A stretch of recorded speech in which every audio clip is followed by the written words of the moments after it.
Hi guys, pag-usapan lang natin to guys yung yung 11 general orders, pero ito yung sa number 10.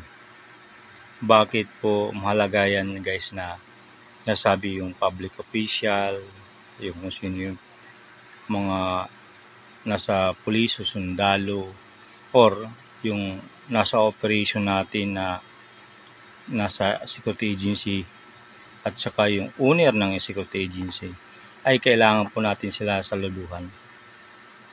Mahalaga yun guys kasi bilang individual, ako na kung paano tayo mag-render ng salute or respeto sa kanila.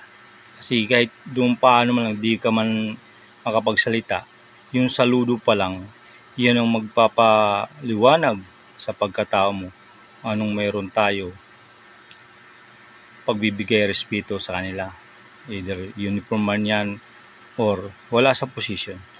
Kasi dapat lahat re-respeto po natin, kahit sabihin mo walang position yan sa kung saan man siya nagtatrabaho, government man o sa private. Kaya guys, alalahanin natin ang respeto ay di po nabibili. Sana po share and like po ang ating video. Maraming salamat.